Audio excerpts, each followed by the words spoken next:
राधे राधे मेरे प्यारे भाइयों बहनों माताओं व बंधुओं, संस्कार की बातें चैनल में आपका स्वागत है।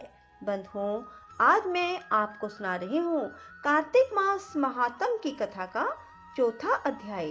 बंधुओं, कार्तिक मास में स्नान, दान, दीपदान, मंदिर में झाड़ू लगाना, तुलसी पूजा करना, मंदिर में स्वस्तिक बनाना, ध्वजारोहण करना, पीपल वृक्ष की पूजा करना, भगवान के सामने नृत्य करना, गौशाला की परिक्रमा करना और गौशाला में दीपक लगाना, इन सब का बहुत अधिक महत्व है।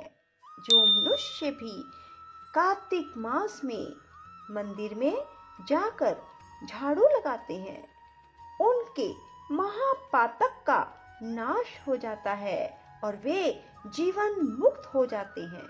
जो मनुष्य कार्तिक मास में तुलसी के वन की पालना करते हैं, वह फिर इस संसार में आकर जन्म नहीं लेते हैं।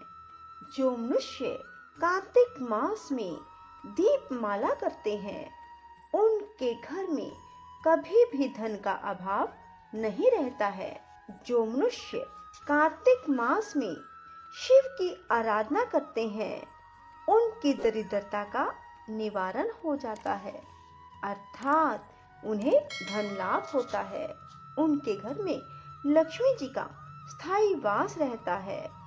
जो मनुष्य कार्तिक मास के शुक्ला द्वादशी को भगवान के मंदिर में ध्वजारोपण करते हैं, नृत्य करते हैं, उनके संपूर्ण पाप नष्ट हो जाते हैं और मरने के बाद भगवान विष्णु के दूत उनको विष्णु लोक ले जाते हैं।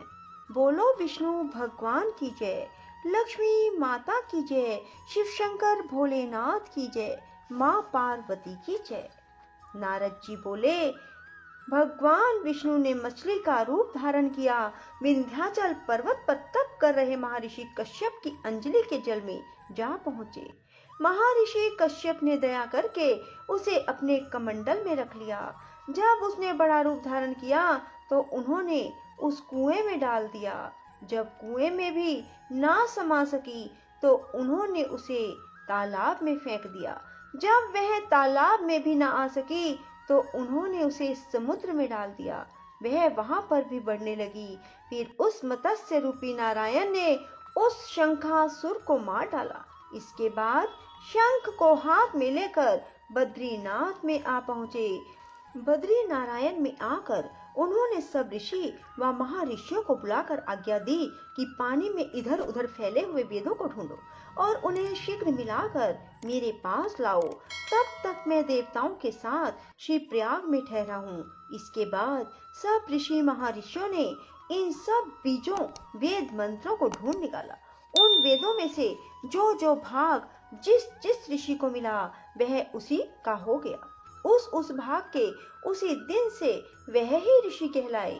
सब वेदों को लेकर ऋषि महर्षि प्रयागराज में आए और उन्होंने वे सब भगवान विष्णु व ब्रह्मा जी को समर्पित कर दिए। ब्रह्मा जी वेदों को पाकर बड़े प्रसन्न हुए। उन्होंने देवताओं और ऋषियों के साथ अश्वमेघ यज्ञ किया। यज्ञ के अंत में देवता, गंधर्व, यक्ष, नाग भगवान विष्णु को दंडवत करके प्रार्थना करने लगे। देवताओं ने कहा, हे देव, हे जगन्नाथ, हे प्रभु, हमारी प्रार्थना सुनिए। हम लोगों के हर्ष का समय है, इसलिए आप हमें वरदान दीजिए। नष्ट हुए वेद पुनः श्री ब्रह्मा जी को प्राप्त हो गए।